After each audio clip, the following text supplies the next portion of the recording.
Try Audible and get your first free audiobook by clicking the link in the description below. Read and recorded by Kevin McCash. The Danger of Lying in Bed by Mark Twain. The man in the ticket office said, "Have an accident insurance ticket also?" "No," I said, after studying the matter over a little. "No, I believe not. I'm going to be traveling by rail all day today. However, tomorrow I don't travel. Give me one for tomorrow."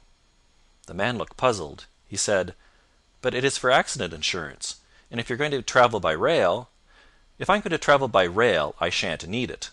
Lying at home in bed is the thing I'm afraid of." I had been looking into this matter. Last year I travelled 20,000 miles, almost entirely by rail.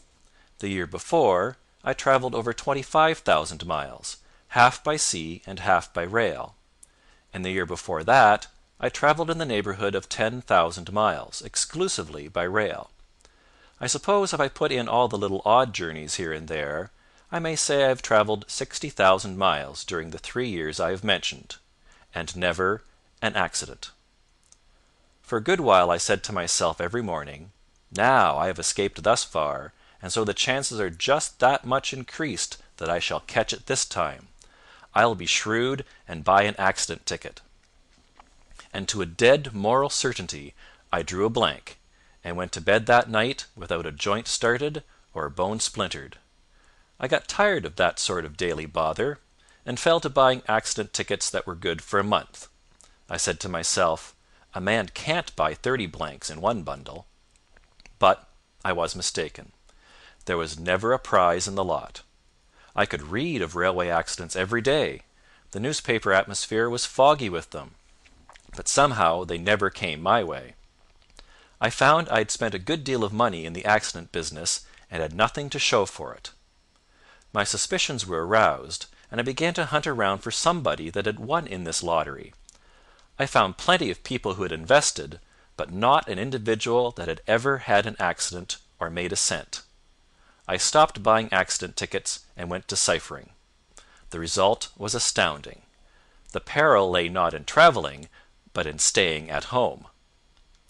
I hunted up statistics, and was amazed to find that after all the glaring newspaper headlines concerning railroad disasters, less than 300 people had really lost their lives by those disasters in the preceding 12 months.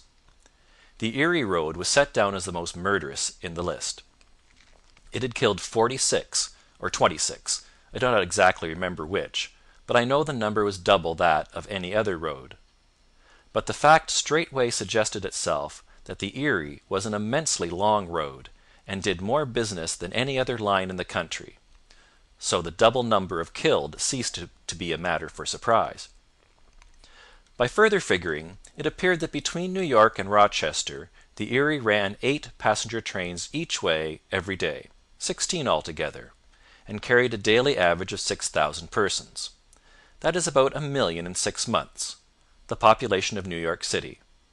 Well, the Erie kills from 13 to 25 persons of its million in 6 months, and in the same time 13,000 of New York's million die in their beds.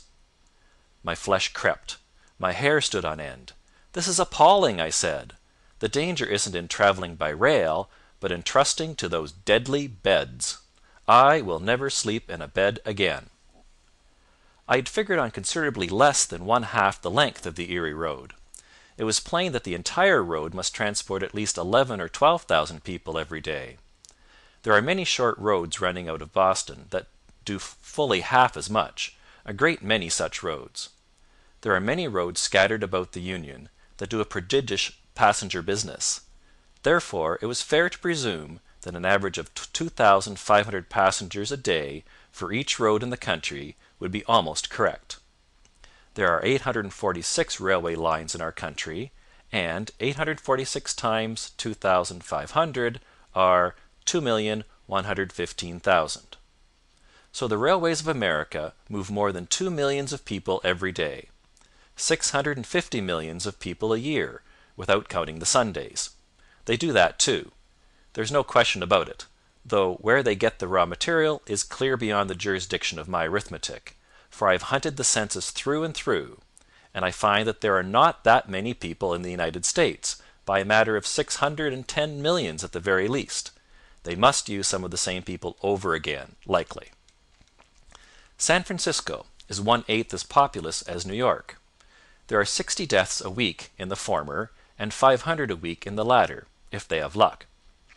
That is 3,120 deaths a year in San Francisco and 8 times as many in New York, say about 25,000 or 26,000. The health of the two places is the same. So we will let it stand as a fair presumption that this will hold good all over the country, and that consequently 25,000 out of every million of people we have must die every year. That amounts to 1/40 of our total population. 1 million of us, then, die annually. Out of this million, 10 or 12,000 are stabbed, shot, drowned, hanged, poisoned, or meet a similarly violent death in some other popular way, such as perishing by kerosene lamp and hoop-skirt conflagrations, getting buried in coal mines, falling off housetops, breaking through church or lecture room floors, taking patent medicines, or committing suicide in other forms. The Erie Railroad kills 23 to 46. The other 845 railroads kill an average of 1/3 of a man each. And the rest of that million, amounting in the aggregate to that appalling figure of 987,631 corpses, die naturally in their beds. You will excuse me from taking any more chances on those beds. The railroads are good enough for me. And my advice to all people is, don't stay at home any more than you can help. But when you have got to stay at home a while, buy a package of those insurance tickets and sit up nights. You cannot be too cautious. One can see now why I answered that ticket agent in the manner recorded at the top of this sketch. The moral of this composition is that thoughtless people grumble more than is fair about railroad management in the United States. When we consider that every day and night of the year full 14,000 railway trains of various kinds, freighted with life and armed with death, go thundering over the land, the marvel is not that they kill 300 human beings in a 12-month, but that they do not kill 300 times 300. End of The Danger of Lying in Bed by Mark Twain.